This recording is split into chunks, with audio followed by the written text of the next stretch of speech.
Meu nome é Rogério e sou taxista há mais de 15 anos. A vida na estrada não é fácil e quem me conhece sabe que prefiro trabalhar à noite. Sempre gostei do silêncio das ruas desertas, da brisa fria entrando pela janela do carro e da companhia esporádica dos passageiros solitários. Mas o que poucos sabem, e o que raramente conto, é o que tenho vivido nos últimos meses. Tudo começou em uma noite comum. Eu estava no ponto, aguardando o próximo cliente. A cidade parecia morta, sem movimento algum. A maioria dos motoristas já havia encerrado o turno, mas eu tinha contas a pagar e precisava de cada corrida que conseguisse. Então, continuei rodando pelas ruas vazias, esperando que alguém precisasse de uma carona.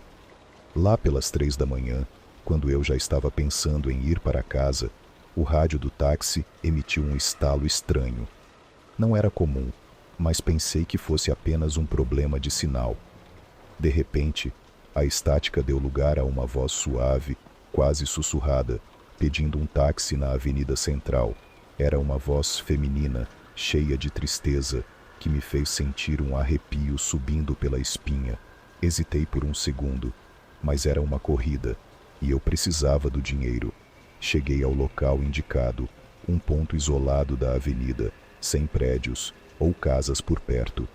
Era como se aquele lugar estivesse esquecido pelo tempo. Esperei por alguns minutos, mas ninguém apareceu. Eu já estava prestes a sair, achando que era um trote, quando vi uma mulher surgir da escuridão. Ela estava vestida de branco, com um vestido longo que parecia flutuar ao vento, e seu rosto estava parcialmente coberto pelos cabelos. Algo nela me incomodou profundamente, mas não consegui desviar o olhar. Ela entrou no táxi sem dizer uma palavra e se acomodou no banco traseiro. O cheiro de rosas invadiu o carro, um aroma doce e perturbador ao mesmo tempo. Perguntei para onde ela queria ir, e ela respondeu com aquela mesma voz suave, quase inaudível, indicando uma rua que eu conhecia bem. Era um lugar afastado, próximo ao cemitério da cidade. Sem questionar, comecei a dirigir. O caminho até o cemitério foi estranho. A cidade estava deserta, como sempre, mas eu sentia uma presença, algo que me fazia olhar pelo retrovisor repetidas vezes. A mulher estava ali, imóvel, olhando fixamente para fora da janela, como se estivesse perdida em seus próprios pensamentos. Tentei puxar conversa, mas ela não respondeu. O silêncio dentro do carro era opressor, e eu não via a hora de chegar ao destino.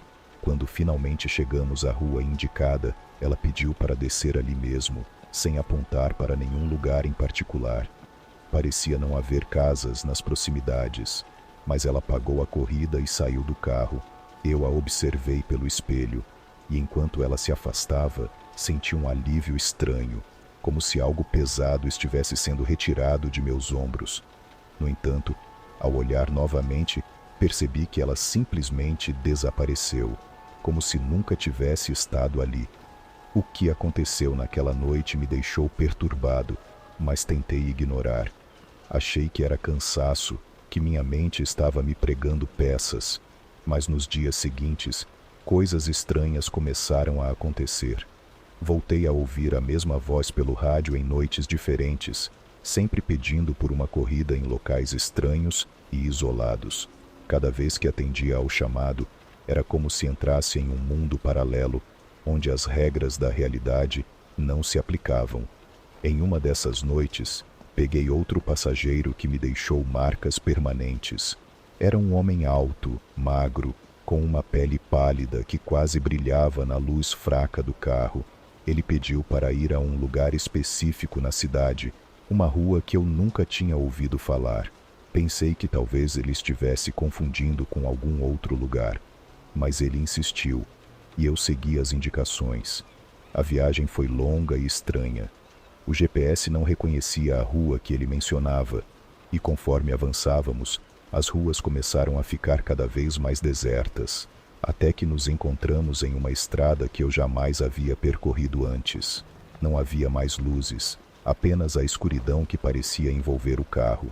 O passageiro não disse mais nada durante todo o percurso, mas eu sentia seu olhar queimando minha nuca. Quando chegamos ao destino, ele simplesmente saiu do carro e desapareceu na escuridão. Olhei em volta, tentando entender onde estávamos, mas tudo parecia fora de lugar, como se aquela parte da cidade não existisse de verdade. Voltei ao carro e acelerei, ansioso para deixar aquele lugar para trás. Depois dessas experiências, comecei a ver coisas que antes nunca havia notado. Sombras que se moviam no canto dos olhos, figuras que apareciam brevemente no banco traseiro e depois sumiam, sussurros que vinham do rádio ou de algum lugar profundo dentro do carro. Passei a evitar dirigir em certos lugares e horários, mas nem sempre era possível. Certa vez, durante uma corrida normal, peguei um grupo de jovens que parecia estar voltando de uma festa. Eles estavam animados, rindo e falando alto, mas enquanto seguíamos pela estrada, notei que o humor deles mudou repentinamente. As risadas cessaram, e um silêncio desconfortável tomou conta do carro. Olhei pelo retrovisor e vi que todos estavam olhando fixamente para algo atrás de mim, algo que eu não conseguia ver.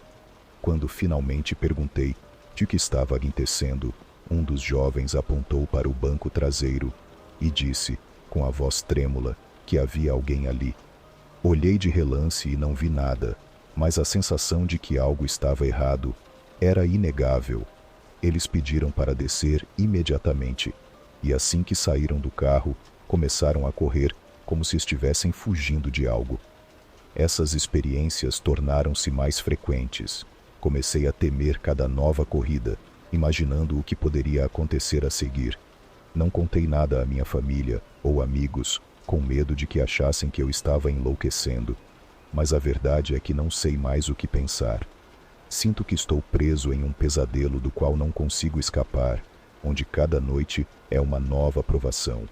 Agora, quando saio para trabalhar, carrego comigo um medo constante, mas ao mesmo tempo, sei que não posso simplesmente desistir. Preciso continuar dirigindo, continuando a fazer o que sei. O táxi se tornou tanto minha fonte de sustento quanto minha maldição. E cada novo passageiro pode ser tanto uma pessoa normal quanto algo que desafia minha compreensão do mundo. Não sei quanto tempo mais conseguirei suportar isso. A sensação de estar sendo observado, de que há algo ou alguém me acompanhando em cada corrida, se intensifica a cada noite. Mas por enquanto, tudo o que posso fazer é continuar, esperando que de alguma forma essa maré de acontecimentos estranhos chegue ao fim. Mas no fundo, eu sei que não vai acabar. Essas aparições, esses espíritos que parecem me perseguir, são parte de algo muito maior e mais antigo do que eu. Algo que não pode ser simplesmente ignorado ou explicado. Talvez eu tenha me tornado um ímã para o inexplicável, um condutor entre o mundo dos vivos e o dos mortos. E, se for assim, talvez a única coisa que eu possa fazer seja aceitar isso e continuar, noite após noite, esperando o próximo chamado, o próximo encontro com o desconhecido.